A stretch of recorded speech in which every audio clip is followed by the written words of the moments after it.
ይባላል። የምኖረው እዚህ ወሎ ኮምቦልቻ ቀበሌ 04። የቀለም ስልጠና የወሰድኩት 2015 መጀመሪያዎቹ መስከረም አካባቢ ላይ ነው። በእኛ ጅብሰም ሙያ ነው የሰለጠንኩት። የጅብሰም ሙያ ላይ ብዙ ትምህርቶች አሉት። የመንግስት ሚሽን የምናወጣበትን ዘርፍ አለ። የጅብሰም ቦርድ አደራደር የምንይዝበትን ዘርፍ አለ። ፍሬምወርክ መስራት እንዳለብን፣ ምርት እንዴት ማምረት እንዳለብን በተለያዩ ቻፕተሮች ተምረናቸዋል። የተሰጠን ቀን ትንሽ አነስተኛ ቢሆንም ግን የተለያየ እውቀት ብዙ ነገር አይተንበታል። ኮስት እንዴት ማውጣት እንደምንችል የሂሳብ አሰራር። ስልጠናውን እንደጨረስኩኝ ቀጥታ ወደ ስራ አልገባሁም።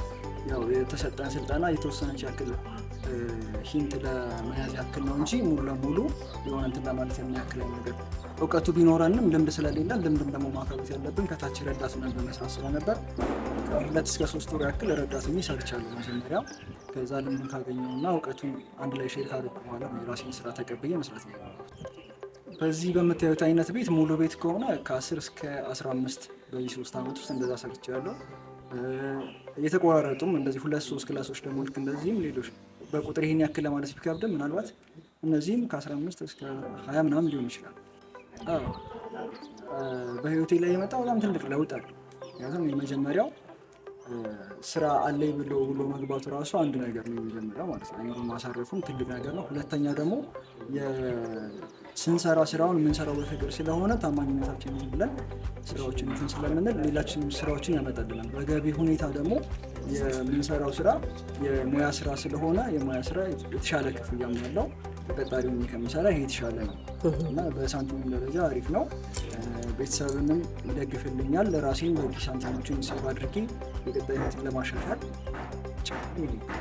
ይህ ስልጠና ለወጣቱ አሁን ወጣቱ ስራ ተመርቆም ስራ አጥ የሚሆንበት የስራ እድል የሚፈጠርበት ኦፖርቹኒቲ በጣም ጠባብ ስለሆነ ወጣቱም ደግሞ አሁን ያለበት ሁኔታ ጥሩ አይደለም። ግማሹ በሱስ ግማሹም ደግሞ ዲፕሬሽን ውስጥ ነው ያለው እና ስራን ተነሳሽነት ኑሮት ለመስራት እድል ይፈልግ ነበር። ይሄ እድል ደግሞ ያገኘ ነው በቀለም ኢትዮጵያ ነው።